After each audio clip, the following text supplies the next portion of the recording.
back. Really excited to have you all here bright and early on a really gross, ugly day outside. So I'll just hand it over to our guest for today. Cool. Thank you, Iris. Thank you, team. Excited to be back on campus after a couple years. How's everyone doing? Great. Yeah, for a Saturday morning, right? Thank you all for being here, I guess, and great job by the HBS team as always of hosting this session. I think today I'll give you guys a little bit of my background. I think all the AVs set up well. Today we're going to go through a pretty intensive private equity buy-side investing, careers, recruiting, and sort of technical training from a practitioner's perspective, right? So the way this training is created is in collaboration with dozens of VPs and senior associates and MDs across mega funds, middle market funds, as well as recruiters, to sort of give a comprehensive perspective, right, of recruitment out of an MBA for these careers, or a few years out of your MBA, perhaps after a couple years in consulting or banking or some other industry. I'm here in a purely educational capacity today, so I'm not recruiting for anything. We do have a recruiting platform and other things. So today is for you all to take advantage of the training, the knowledge, the content, and I think that the thing about the MBA, right? We do this every year at all of the sort of 12 or so MBA schools in North America and a few in Europe as well. And the key on the MBA side is everyone is coming from a slightly different background, right? Unlike my undergrads or my pre-MBAs, where there's a little bit more streamlining of backgrounds of people interested in private equity or venture or growth. So, I think as much as we can, I'll try to cold call on a lot of people, or we'll try to get a lot of people involved here, but feel free to use the content here to customize it for yourself, right? So we're going to take it and approach it in a lot of different ways. We're going to try to get through a lot today, right? So we're going to start with the recruitment process, sort of personal stories, how networking should work. Then we're going to head into interviews and how behavioral case and project deal-based framework interviews will go, and then we'll go into a more technical interview process. Then we'll transition a little bit to the private equity job, right? So what are we expecting you all to do as associates, senior associates, VPs in the industry? And then we're going to hit the buy-side M&A process, because I think maybe a lot of you coming in from a lot of different sides. And then we're going to go pretty deep into technical training. I'm going to share this in a second.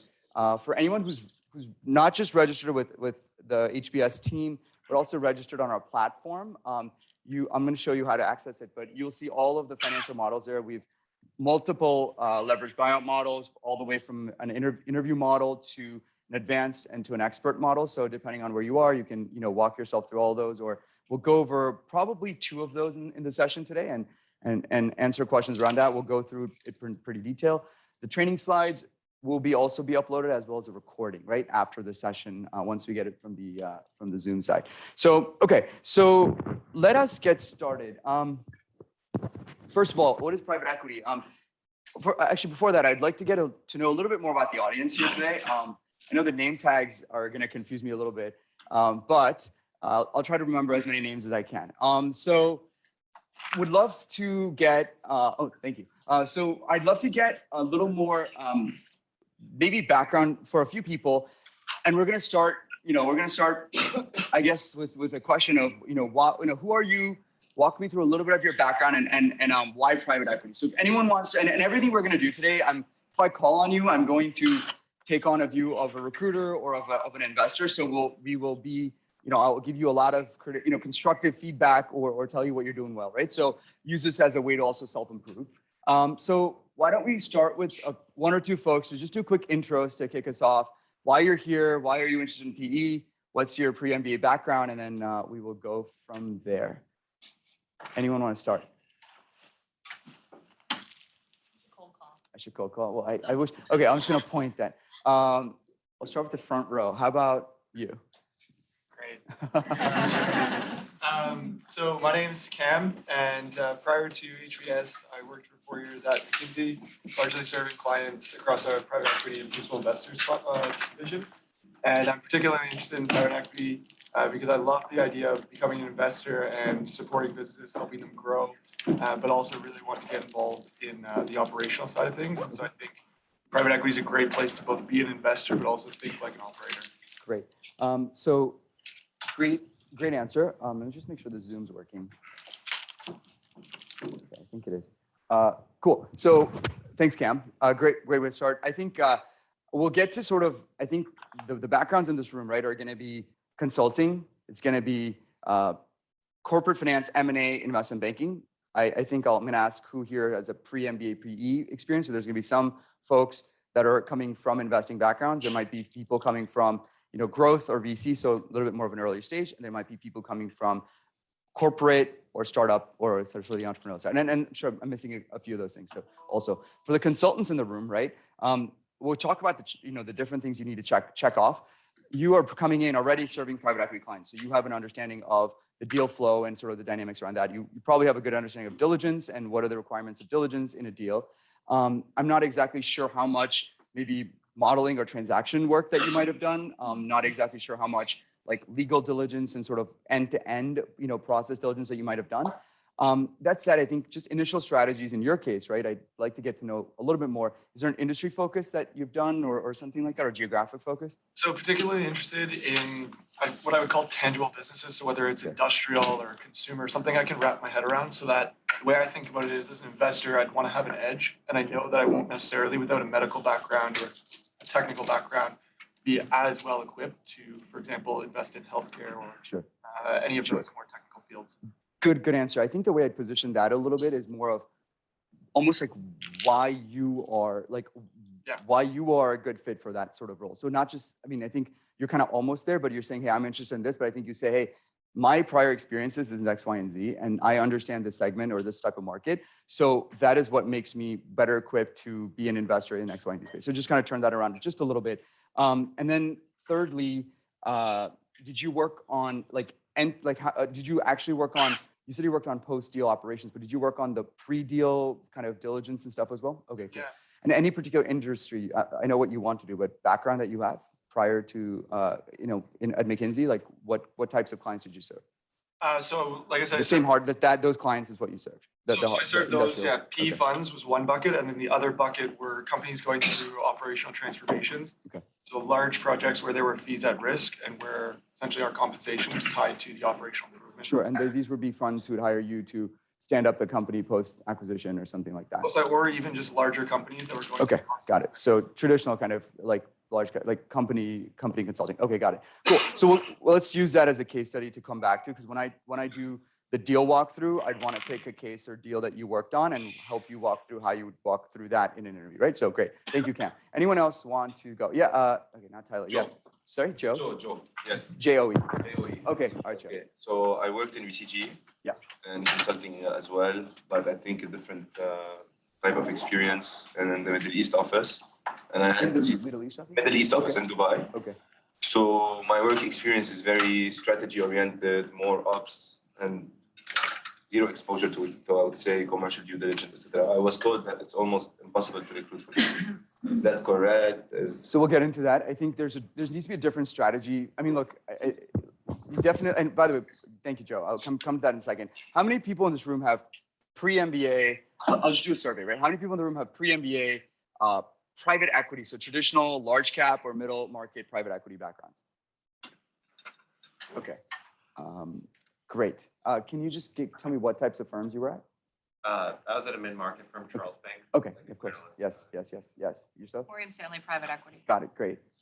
Partners Group. Partners Group, got it. Were you out in Denver or? No, in Singapore. Singapore, okay, cool, awesome. And I think there's one here. I was with Blackstone India Private Equity. Great. All right. Welcome, guys. I don't hope I didn't miss anyone. Okay. So how many of folks have sort of more of a different type of buy side M&A? So corporate M&A, corporate buy side, things like that.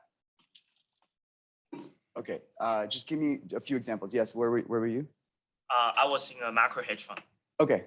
Got it. Yourself? Corporate strategy. Okay. At what type of company? I was in China and Germany. Okay. Manufacturing side. Okay, cool. And yourself? I was doing corporate M&A in FMCG and healthcare in South Asia. Okay, cool. So the reason I'm going to kind of lump these things together because there's a thematic that I want to kind of follow here, right? So for the folks that are coming from pre-MBA private equity background, you know, you might potentially think about what size of fund, right, that you want to go to, and sort of, you know, do you want to up in terms of coming from a middle market or upper middle market? Do you want to go to a larger fund, or do you want to sort of expand your industry expertise or go to a different sort of fund in that space at a VP role, right? So that's the big question I think you're all facing right now. And then the international folks is translating the international deal experience to the US market, and how do you become a market, you know, kind of I won't call it an expert, but market more of a SME in the space you're looking at. So you might be thinking about healthcare, but in the US, right? Or something like that. For the corporate M&A folks, it's taking the M&A experience that you have or have built, doing transactions on the buy side and helping us bridge the gap between the end-to-end deals that you might have been leading on the corporate side, but then taking it from a view of how you'd invest it as an investor at a fund, right? So that's sort of the challenge that you guys will have. For our bankers, so any sort of prior investment bankers said, okay, yes, okay, cool. What were you doing? I was doing industrials at Credit Suisse. Credit Suisse, okay. London. London, okay, Yeah. got it. Yourself? Onefinnet Bank of Montreal. Got it. And Restructuring JP Morgan. JP Morgan, okay, got it. Yes. M&A and restructuring at Greenhill. Green, okay, cool. So for the bankers in the room, right?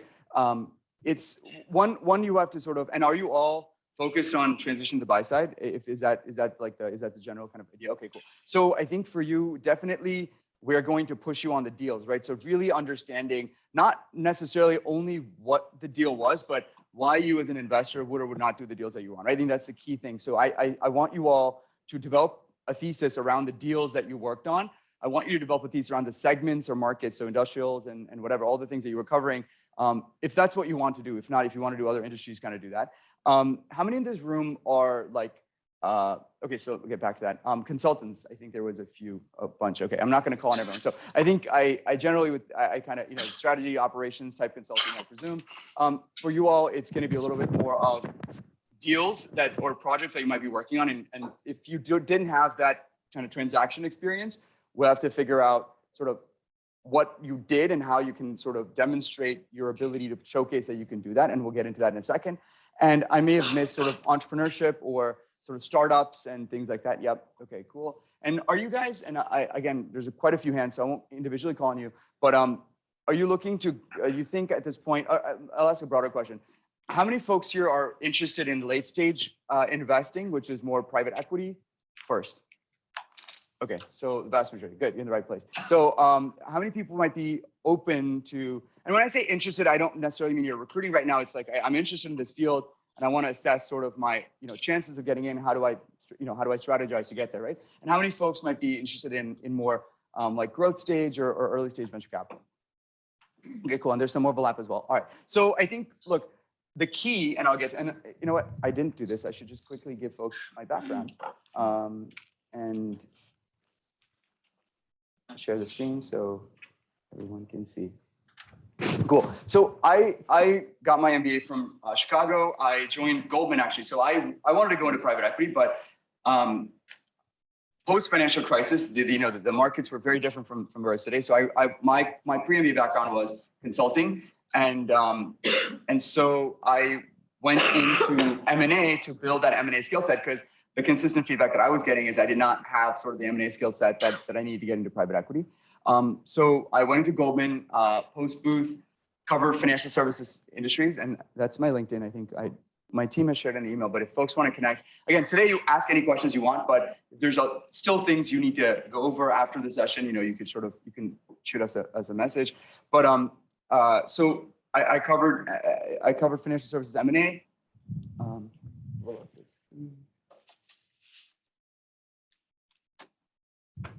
And it's a real question several of you will have, right? So should I go into something in the M&A side before I make the transition to private equity? And that's a question we can try to answer today based on your own backgrounds. And so I end up leading three of the largest deals that we did in FIG. So right place, right time, I suppose. And so that was one thing. And then I was pretty keen on transitioning to private equity though. So I did make that transition 2 years in. So I think anyone who's going into an industry like investment banking, but still wants to do PE in the near future, my recommendation would be to do that in the first sort of 12 to 18 to 24 month window. And there's several reasons for that, and we will get into that. I joined Goldman's private equity fund, which is a $100 billion fund. We just raised another fund a couple weeks ago, so definitely back in the news. So leading and working on their financial services transactions in North America. And then I got a chance to join Varde Partners, which was as a director, and helped build our global PE business. So that's sort of my private equity background. I also founded Elevate.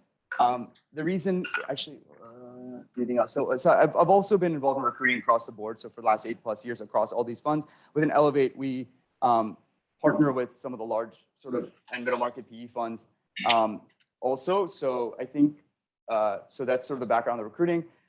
So as far as the platform, I think in this aside, there's sort of 4 main things, and you'll get into this. There's a networking angle here where, look, the whole purpose was, as I've gone through the industry, I realized it was sort of, we're all on an island, it felt like, right? Especially as you leave school and so on. So how do we build an ecosystem for, other PE, VC, IB sort of hedge fund people? And so we started this 3 years ago, and now it's sort of the largest one.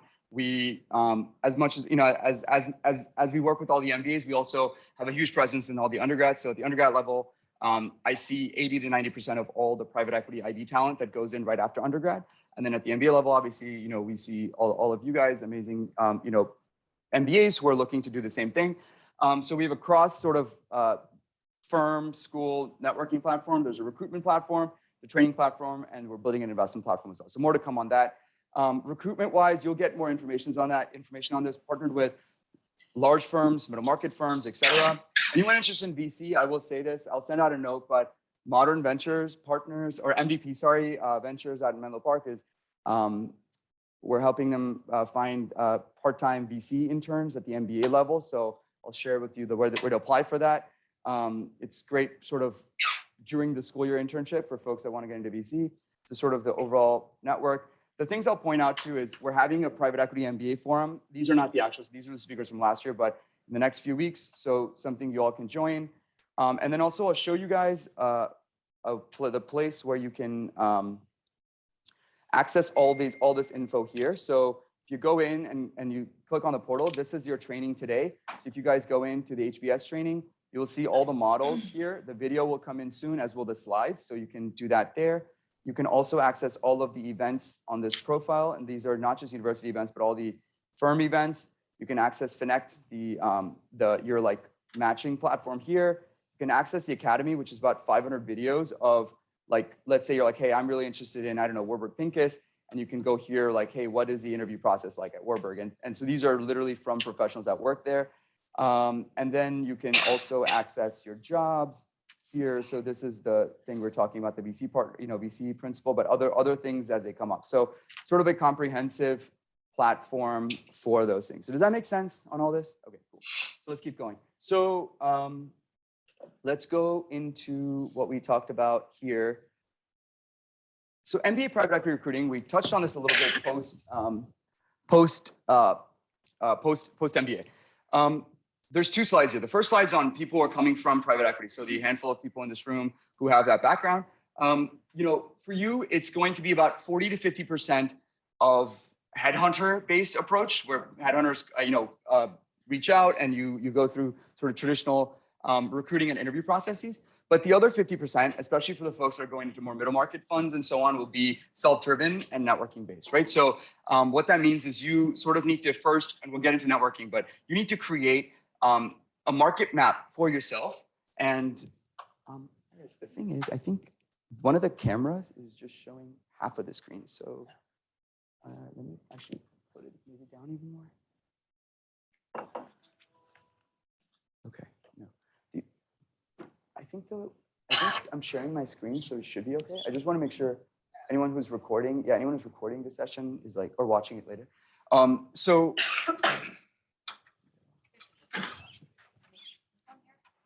If you're moving I'm around. moving around. Yeah. Okay, I'll try to stop moving. Try it. No, it's fine. I'll try it. Okay. All right. Well, we'll keep. Any pre-MBA tech folks? So I think, but okay. So let's keep going. So the other 50% of it is going to be fully networking driven. So what that means is you need to sort of understand and sort of market map for yourself. What is the firms and types of firms that I'd like to target and reach out to? Where does it fit my own both just interest, but also level of, ability to sort of break into those firms. And I mean, that's going to cascade down to, who's raised capital, who has VP roles, and blah, blah, blah, blah. And we'll get into sort of that in a second. Timelines, right? Your mega funds, if they aren't already, they will recruit in the next, few months for the summer internship program. A lot of them do have sort of a pipeline, right? So they'll take in 3 to 4 MBA summer interns from sort of 4 or 5 schools. And those was where like they'll convert about 60% of those or 70% of those. And that's sort of how you kind of get your full-time role. They will have spots again your second year. A handful of them will recruit again in your second year. As far as the large, vast array of upper middle market funds, those are going to be, timelines are going to be all over the place, right? So you have to sort of work on securing an internship, but also you have to have one eye out for your full-time roles because, not every fund that hires you for an intern is going to have a spot for you as a full-time, right? So you have to sort of do sort of a bifurcated recruiting strategy. Again, for my pre-MBA, PE, or M&A folks or VC folks, focus on deals you've led, nature of your role, and help us understand, why you did the deal, and if you were going to do that again, would you do those type of deals, or sort of what is your view on that space? The other thing is we're hiring you all to become partners at the firm. So, this is not like a pre-MBA role where we're just hiring you as associates. We'd like to bring you on as VPs or senior associates with the goal that in 3 to 5 years, you will be, at that senior principal or partner level, right? So that's the assessment we are making, and that's the assessment you all should be making, right? So is this a firm that I want to sort of grow up in and join and get carry on at some point and then be part of the leadership of that firm? I'd say about 30% of my MBAs leave the funds they're at within the first 2 years, but the vast majority of them do stay and kind of continue. Industry focus, we'll get into this in a second. My MBAs sort of fall in 2 buckets. One is they like the industries that they covered and they want to go back, or they hate the industries they covered and they want to really switch. So at the MBA level, the industry focus becomes more important. At the mega fund level, you can still get away with being sort of a generalist, but as you look at more middle market firms, you do need to start thinking about how your industry background is going to help you secure that job sort of, for your summer or for the future. The question I'll ask you a lot, or our firms will ask you guys a lot, is why don't you want to go back to your old firm, right? So I'm not going to put anyone on the spot here, but I think be ready for that question, right? So, it's multifaceted. It could be, hey, I want to do something different, or I want to do this thing and they're kind of doing this, or I want kind of a broader leadership role. The key here is, and I'm going to give you guys a lot of interview tips as we go through this, but key here is not necessarily focus on the old firm, because a lot of our candidates fall into that trap of, oh, I don't like this about this. And that is not like the right way to approach that. The right approach is, I like this about your fund, and that is what I'm looking for. And so in a way, right, a lot of firms are similar. So if you say something that's like, hey, I don't like this about this firm, that might also be true about this new fund, right? So try to focus those types of questions on yourself and why this new fund is the right place versus kind of really focusing on, and we'll ask you that a lot of ways. We had, a bunch of people just went through the summer recruiting and they're still getting the question, hey, would you go back to your old firm? And they're 2 years away from that. They're already through, recruiting, right? So, PE funds really also don't want to take,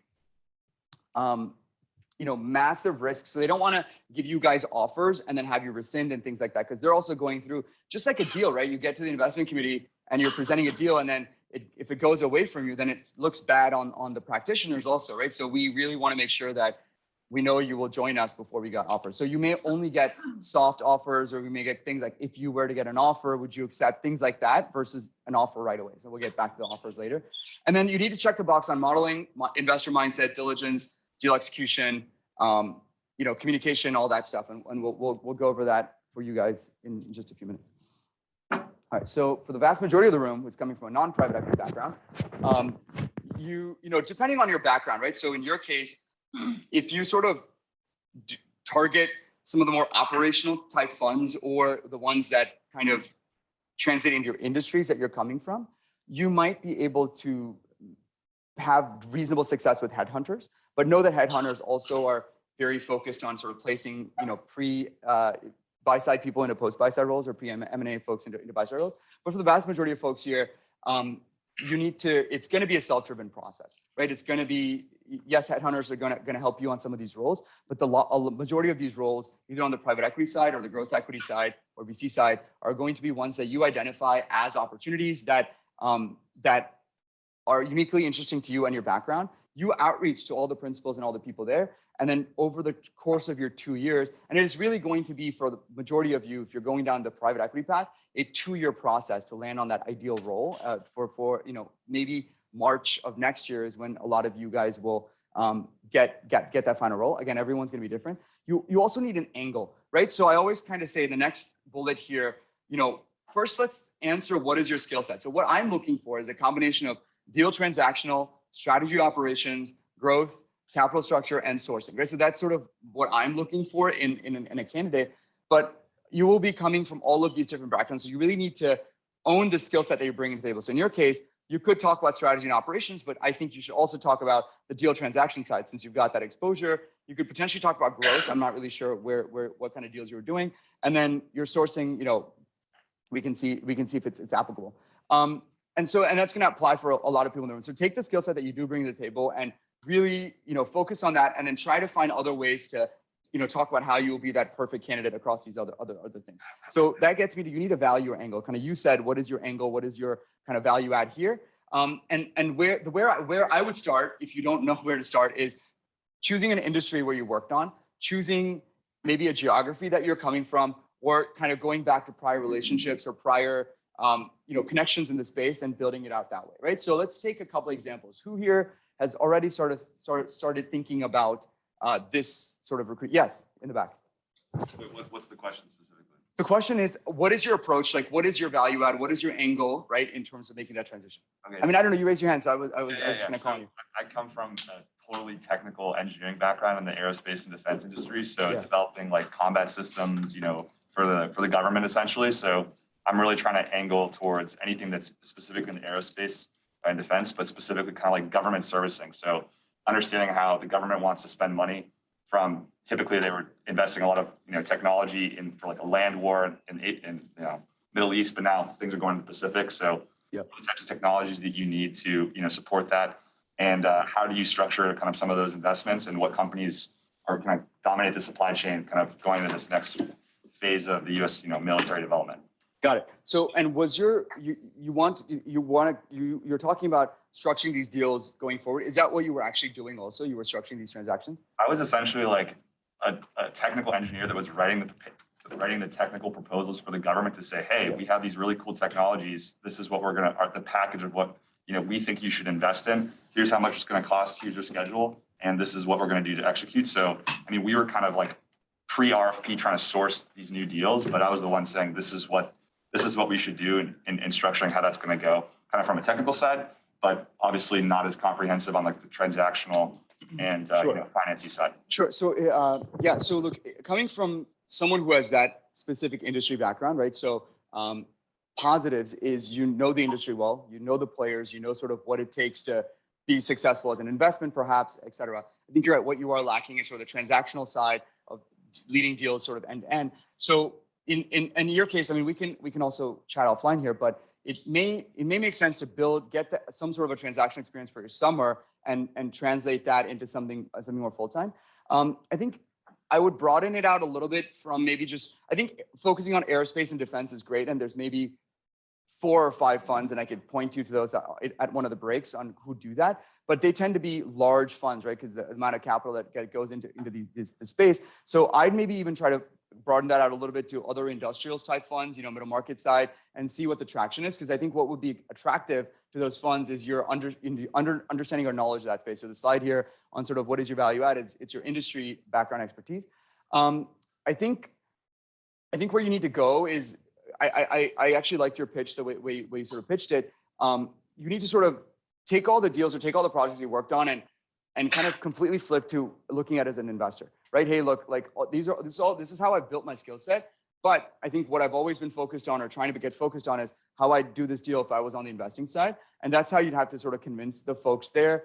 And in my opinion, I think you might actually benefit from a summer or so in like banking or something just to sort of bridge that gap to do that. However, I mean, that's the decision obviously you'd have to make. But I think I would still continue to sort of build the inroads. Look, I think the great thing about aerospace is there's not a lot of people who've done that. It's funny, I was at Wharton yesterday, And there was, and one of the other students I called on is also an aerospace person. So it's not a space we see a lot, right? And I think, there's a few firms that do that. I think, Veritas or Carlisle or what's the other one?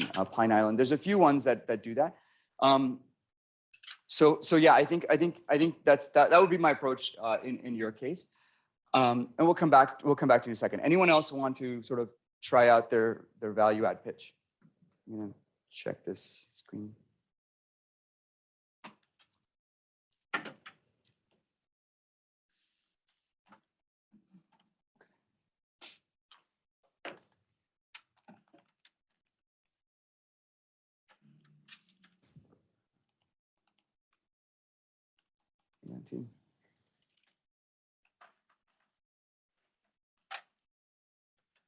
Okay. I hope that thing goes away when this records. Oh Lord. Try something else.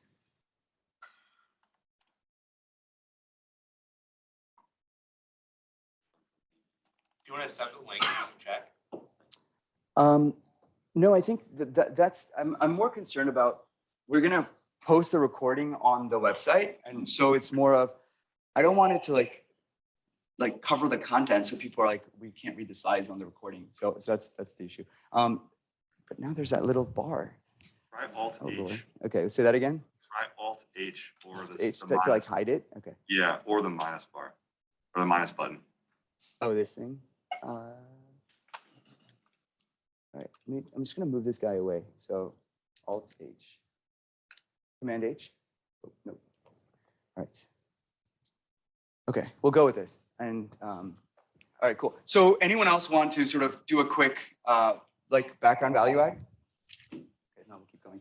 All right, so your overall strategy should be as follows. It should be the first thing should be what stage of investing am I interested in? So late stage, which is more large cap PE, or middle market PE, where you're working on companies which have more of an established background, right? So late stage means they are in operations, have existing financials and cash flows and all that stuff for 3 or 5 to 10 years plus. And so that's sort of more established companies. Growth stage companies are ones that you're investing in that have maybe less than 3 years of background, but are kind of on a growth trajectory, and that's called growth equity. And then early stage is venture capital, where you have very little by way of product, market, financials, background, et cetera. The reason this is important, right? And it's, folks that are coming from PE or VC know this, is what do you want to be doing as an investor, right? So if you really want to base all your analysis and investing on a ton of data, a ton of analytics, and a ton of sort of background, background financials and all that stuff, the late stage investing is where you have access to that. Growth and early stage, you don't have a lot of data, right? So you have to make investments based on views on the industry, management teams that your view of the technology or a certain sector. So it's a different type of skill set, different level of analytics and technicals and all that stuff you'll be covering. And for you all, kind of a different pitch that you'll need to make in either of these careers. Then you need to make a kind of a question around the size of fund, right? We talked a little bit about the pre-PE folks thinking about what types of size of funds they need to enter versus some of the folks that are just looking to enter in. Maybe you have a little bit more of an expansive view and you focus on the upper middle market or middle market side and start with that. Then industry focus. If anyone is coming in from a strong industry focus, start with that as a base, and you can sort of expand it. If it's something narrow, you can expand it to industrials or consumer or something ancillary. Firm activeness, that means two things. One is how active they are in fundraising, right? So if a fund is raising capital, that means they're probably looking for people, or they have a hiring plan coming out, or if they're very active in the space, that means that's a positive that you're joining a fund that is doing a lot of deals.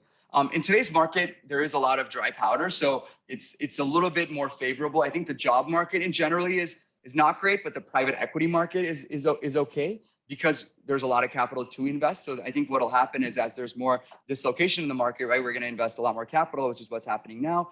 And so there'll be probably a decent set of opportunities is what I'm thinking in the next 6 to 8 months.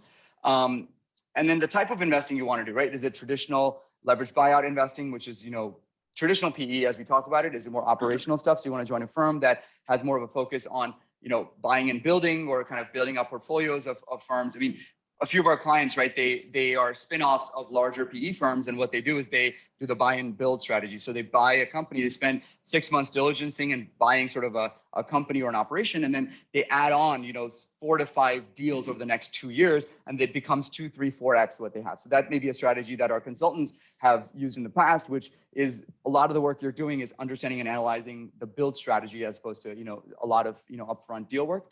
And then capital structure, right? So anyone who has like a hedge fund background, et cetera, you may want to focus on firms that have a view on transforming capital structure, right? Versus more on the operating side. So again, cater all this stuff to yourself. And finally, geography, right? So a lot of our, non-US students always ask us about how do you make the transition to the US? And it's a little bit of convincing firms, right? That while you maybe have done an industry abroad, how are you gonna bring that deal experience and that industry experience, and how is that gonna apply to the US? But more importantly, what are your views on that industry in the US, right? So I think a lot of people get to this point, but don't get to this point. So what are your views on healthcare in the US, or what industries or sub-industries or companies that you'd like to invest in? So any questions on the overall strategy before we keep going? Yes. Oh, me? Okay. Yeah. So maybe not super covered in that section, but so you mentioned, for example, for people without PE experience prior to recruiting, could go for banking, for example, like your track, for M&A experience for a year or two.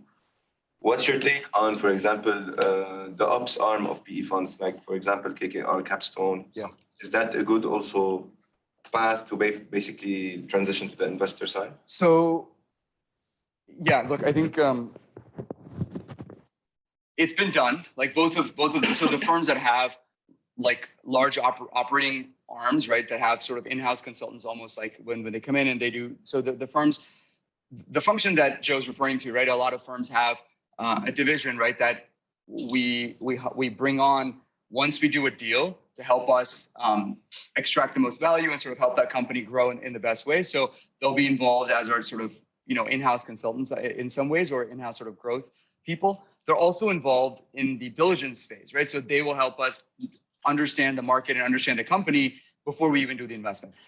My experience, to be quite honest, and we can have an in-depth discussion about it, has been people have found more success at the MBA level going through the M&A banking route than via the operations route to make that switch ultimately to buy side, like, investing roles, right? And again, there's always exceptions and there's always sort of caveats, but short answer is that's been sort of what I've seen over the last sort of 5 to 7 years doing this.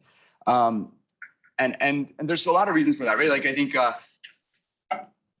the investing role is more similar to like a banking transaction role or a consulting transaction role than it is to a banking transaction role even than it is to like the operating side. Because the operating side, you're going to spend 2 years just going really, really deep into a company. So the transition for that would be to go to an operating focused firm, on the PE side that may not have that, but I've still seen more people come from the M&A side and have more success. And I mean, small follow-up, would you also see, for example, aligning to a private equity practice within a consulting firm doing commercial due diligence is also more valuable? I mean, obviously IB, I understand this. Yeah, absolutely. I think that we have in the last 3 years, I'd say, maybe I'd say a dozen, right? We've had, just as an example, I'm giving you examples. I'm not saying this is the path, right? We had an ex-BCG PE person go to Advent. We had someone, and not this school, right? All of our schools. We had an ex-Deloitte, I believe, go to a large, like an upper middle market sort of PE fund. So, but they were all doing private equity diligence and that stuff. So that's just 2 of like the dozens of examples that I've seen. So that's definitely doable. I think you have to really be relentless though in sort of the networking and sort of the building the bridges, because you have to really communicate that story and you need that story to hit 3 out of 10 people, right? That's why you kind of need, this is what I'm going to get to in the slide here, but you need to work on sort of your outreach and convincing people of that story and have that right fit. It's not going to be like every firm you apply is automatically going to take you, right? It's not going to be like that, but there have been success for sure at this level. Okay, now let's go to networking, guys. So the next big piece. So we talked a little bit about, the overview of the process and sort of the mindset, the framework and stuff. So did that all that made sense? Any questions on that before we go to networking? Okay, so networking. And by the way, I will keep a very healthy pace through this. And so you guys just keep me honest because there's a lot I need to cover and I want to cover. And there's like a ton of knowledge sharing I need to do and sort of data dumping I need to do. So if I'm going too fast or if you need me to slow down, please just let me know. Next thing, networking. This far and away for the 80% of the people in this room is going to be the most important thing you will need to do to sort of make that switch into the buy side, whether it's now or 2 years from now or whatever it is. So we've laid out on the slide sort of 8 or 9 ways to get you going on this networking path. And it's never too soon, okay? Like never too early. How many second years do we have? Okay, so a handful. And I guess the rest of first years. I think for second years, can you share a little, before we jump into this, can you share a little bit about your experience networking and kind of what worked and sort of where you might have had some issues or just as a discussion point? So anyone can share this if they'd like. Yeah, yes, your name? Bill. Bill, hey Bill. So whenever I've done networking for, private equity, specifically on the ops side is what I'm interested in, but for, other jobs, I reach out to Notre Dame grads. So for my undergrad, I reach out to veterans. So I was a military guy. And those two, I've gotten 100% response rate, no matter how senior they are. And then I reach out to HBS people and Denver people from my hometown, and I've gotten a pretty good response rate that way as well. So yeah, I think it's like pretty easy with like these closer affinity groups to like get a response. And I never reach out for a job. It's just for mentorship. And that's led to a decent number of job offers, whether for now or in the future, post fundraise. Yeah. And what's been your, like, obviously the affinity groups is helpful and certain groups more than others. What's been your kind of angle and pitch? You have pre-MBA sort of operational background? Yes, I always talk about like my technical background as a chemical and nuclear engineer. I talk about my experience in 2 different private equity shops on the operations side, just my interest in manufacturing industrials. And I talk about like, I usually hone into kind of like a values connection of like, I'm looking for something that has like a good culture. We understand the same cultures being in the same environments. Right. I'm just interested in like where to find that. I'm interested in a mentor who kind of thinks like I think about the market and thinks about values the way I think about values, not just value creation. And that's usually, I think, appealing to them. Yeah, great anecdote. Thank you, Bill. Anyone else want to share sort of their experience with networking and how that's helped or any challenges they've had? Second years, or even first years if you want, but second years who've done this a little bit longer. Okay, well, that's a good sort of starting point here, Bill. So look, the goal of networking can be anywhere from learning about a career or actually even before that, making sort of a warm connection with an individual all the way to sort of getting a job or asking for a job, right? First, let's think about the avenues of networking and Bill highlighted on a lot of these things, right? So the goal is to walk out of here your first year or middle of your second year or even your end of your second year with a contact list of somewhere from like 50 to 100 people who work in the private equity industry, if that's the industry you want to get into. For banking, it's a little bit different. And for banking, it's a little bit more like just getting to know 20 to 30 people at each firm and kind of going kind of very like, bull meets whatever approach. But in private equity, it's going to be a lot more expansive. It's going to be a little bit more scattered, right? It's going to be this fund, size fund, that size fund. And not all the pieces are going to fit and have this like linear trajectory.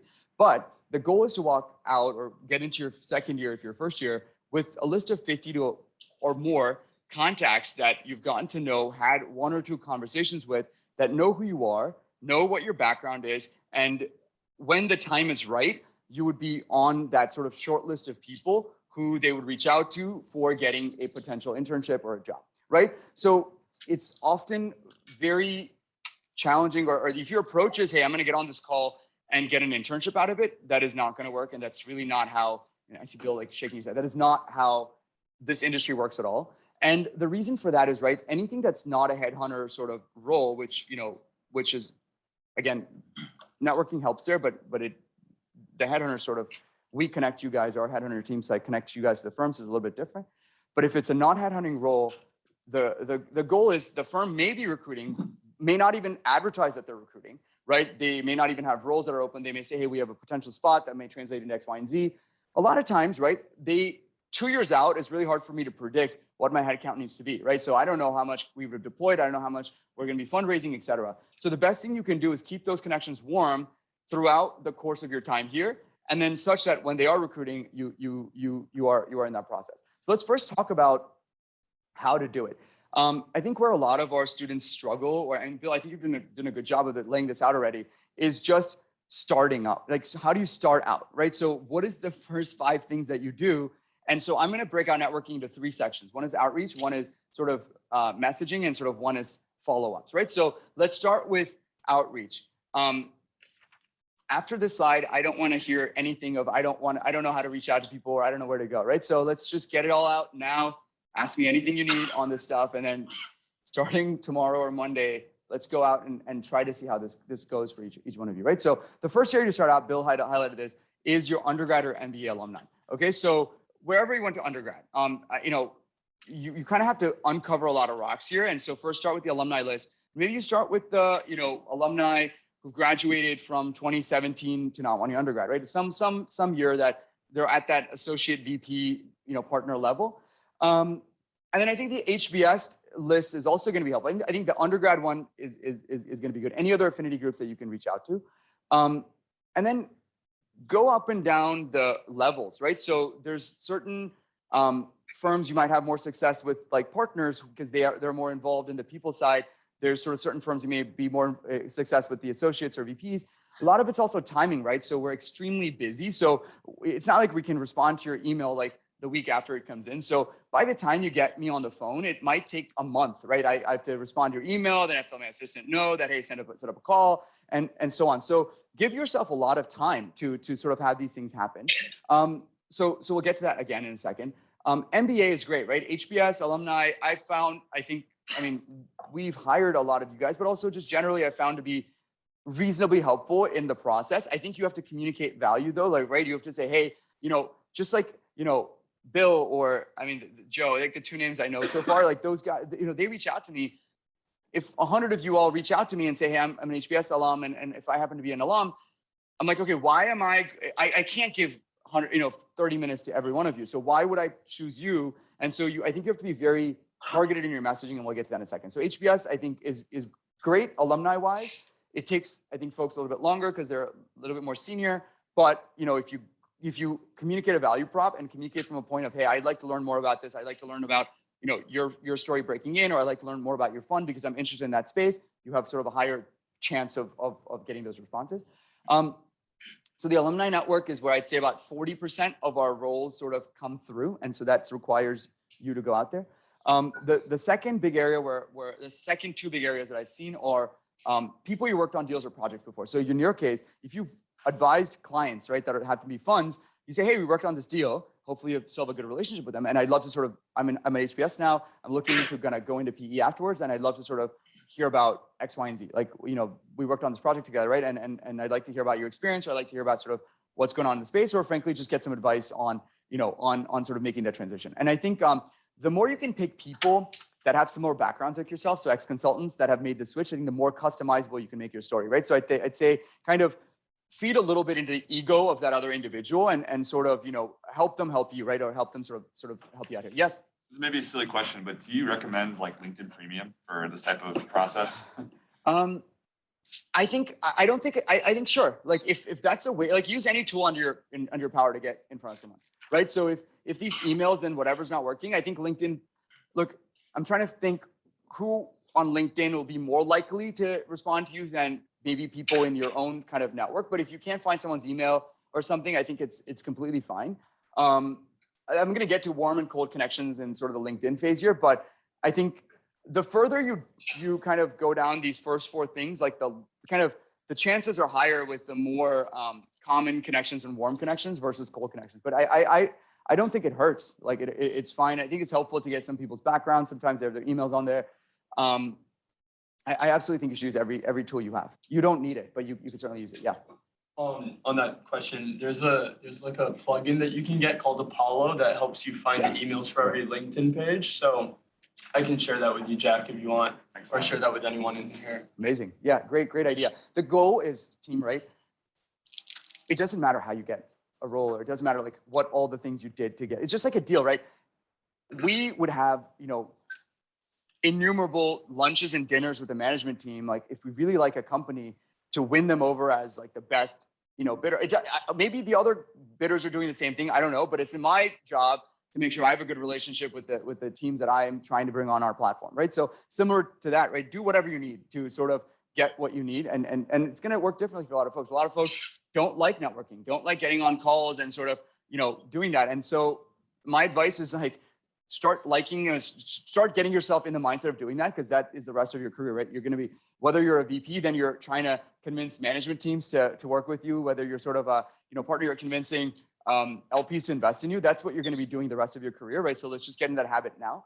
The third area would be people who worked on deals before, right? It could be your client teams. It could even be like secondary, tertiary connections, but just try to build sort of some sort of narrative there. Who's raising funds? I think you can either say, I talked about this earlier, who's raising funds or who's investing capital, right? So if a company's really active in the space that you like, let's say you like, I'll call on you. What's an industry you like? Energy. Energy, amazing. So any particular part of energy, like clean energy or sustainable? Okay, great. So, and what's your background? I was in commodity trading before this. Okay, got it. And what is going to be like, why clean energy? And I know you have the expert skills in that set, but why do you think you want to be an investor in that space? So I was trading in the most infamous commodity of all, which is coal. Okay. But it was a contrarian bet that did pay off. Okay. And now I want to invest in a different format. And I think clean tech is the way to go. And do you think you can, like, and were you looking at companies that were coal companies, or sort of like asset, like how are you looking? In the asset itself? Owned assets in Okay, the third got party. it. So what I'm going to really press with you in an interview is taking that mindset and applying it to like a company versus an asset, right? So how can you evaluate a company? Obviously the asset evaluation is important here, but you need to make that switch to sort of the company analysis, but super helpful. So in your case, I think, you would look at companies that have raised a ton. I mean, I think clean, sustainable, and today is the top 3 where people are raising capital, right? So that should be a great place for you to start on who's raising capital.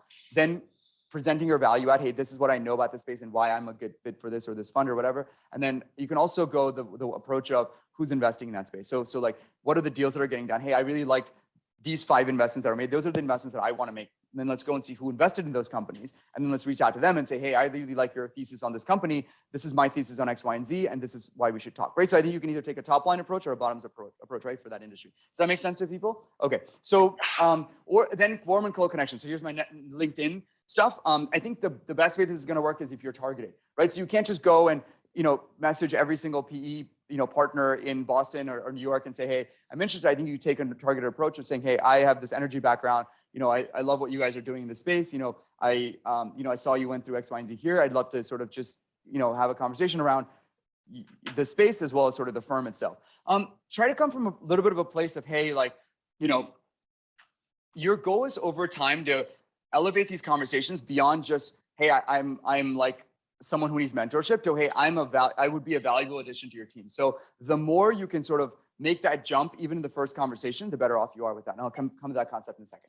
Geographic funds, you mentioned Denver. I think that's another way people do this. If you have a hometown, if there's somewhere you've traveled before, a geography, that's another great place to kind of go out and reach out to every single firm in that vicinity, right? So if you're from the Southeast, go out and reach out to every firm that's Washington, D.C. on down, and you can make a very loose connection to why you want to work there, right? And I think that's the connection that you ultimately need to have. This is another thing that I think our MBAs don't do as well. And I literally tell you guys this every year, and I still want to see you do more of, is go back and look at where MBAs have broken in from the class of 22, 21, 2019, right? Or whatever, see where they've gotten internships, right? So figure out where they've so you already know those firms are hiring for summer interns perhaps. And so reach out to those firms and then ultimately where they've gone into full-time, right? Does that strategy make sense to people? So really use people ahead of you to bridge the gap. And I mentioned this, right? Firms with professionals that have very similar backgrounds. And it's easier for you to talk to someone who may have coming from an ex-consulting background and kind of convince them of your background, right? Versus someone who's coming from a pure play M&A background and may not understand the kind of the nuances of what you're talking about. And obviously, I think, this is the icing on the cake if you get people in your network to connect you with others, but that's always sort of, depends on the person and the situation. Any questions on networking? I hope we kind of demystified a little bit of where to go and where to start.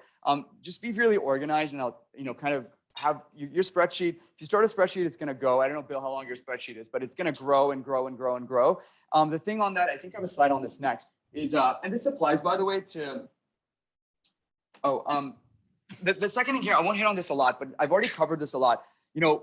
Positioning your case. Hey, I'm, first, I'm interested in the industry, I'm interested in the job, but soon I think you have to go out and say, hey, I'm interested in a senior associate VP role. This is my industry experience or expertise. This is the prior deals that I've worked on. This is the level of investment acumen that I have. So this is my industry knowledge. This is the company level acumen that I have. And this is my technical acumen. I've led these deals, or I've done X, Y, and Z things. And the last point is a little bit more of a fit question, and sort of assess the fit for those type of roles, and assess, give them a view of your own fit for the partner track. And then the third piece, or the second piece, other things here, credentialize yourself, right? In your emails, right? In addition to just saying I'm a student at HBS or whatever, I think you say, hey, I'm a first year, second year here. This is my background in one sentence, right? I did M&A, or I did, private equity, deal execution and operations at McKinsey for 4 years, covering mainly industrials, XYZ clients, led from end to end, whatever you need to say in a sentence. So it's more clear to me what your value add is, and upfront that, helps me get back to you. Establish connectivity references, right? So X, Y, and Z connected me. I saw you guys did this deal. I'm interested in this space. We did a similar deal like this here, or I saw this in the space here. I have a HBS alumni or student that's working in this space. Whatever the connectivity or reference points that you need to establish, really, really important, because that connectivity will increase your response rate. That's what you're going for, right? You're trying to increase response rates. You're trying to increase networking connectivity, meeting connectivity. You will start broad, and you will have a system organization. I don't want to skip over this. Create a spreadsheet, create an Airtable, whatever you need, type of firm, name of firm, type, individual level, email, when you reached out, when you followed up, what you talked about, and what's the follow-up. And this is going to be your Rolodex, right? Every single time you have this conversation, I challenge you to reach out to 5 people a week. Like, let's start with that and see what happens, right? And sort of understand what your hit rate is. So if your hit rate is sub 20%, guess what? Your messaging is not working, or your strategy is not working, right? So we need to go back and figure this out. Ideally, your hit rate is somewhere between 40 to 50% of people actually responding to your emails. Start broad, but you can go narrow based on criteria. The funnel does narrow quickly, right? So you won't have time to focus on industrials, tech, consumer, and energy. Like, that's just not going to happen, right? So you need to pick the couple areas that you are going to focus on and really go all in. I am more impressed by an MBA candidate who comes to me and says, hey, I worked in industrials, and over the last 3 months, I've really taken sort of a view of the, manufacturing space in X, Y, and Z sector. These are the 5 or 6 trends that I'm interested in. These are the 5 or 6 companies I think are interesting. And this is kind of why you should talk to me, right? So if you can come in with that level of a pitch of some sort, that is going to be super, super helpful for me and interesting for me to have that conversation. I think for people like, you in energy, it's going to be like a really important piece of your outreach, right? So you're gonna have to give them a view of what you think about the market and the deals that are happening. Establish a value add, follow up. Like, follow-ups are important. I think maybe your first time around, you get a 20% response rate or hit rate or 30%. Just following up in a week or 2, I think bumps that up 2x oftentimes, just because sometimes I see an email, we don't read it or we don't respond right away. And then sort of someone following up, we want to respond, we just don't do it. Convert emails to calls and Zooms or in person, right? That's the end goal, right? It's nice to have Zoom chat, email chats, but you want to connect them into person. And then cultivate relationships. Bill hit on this. Keep them updated on your progress, right? So say, hey, do you mind if I just keep you updated on my progress every couple months or every month? And maybe when you secure an internship, or maybe when you work on some sort of a project or something interesting you see in the market, email them and say, hey, I saw this in the space, or I saw you guys in the news. I saw your portfolio company in the news. I saw your competitor in the news. I saw this in the news, thought you'd find it interesting. And here's my view on what's going on, right? So I think that those touch points become really important, because I might be speaking to 40, 50 of you all, but it's that 5 or 10 of you that keep in touch with me that are going to sort of stand out when sort of recruiting comes around, right?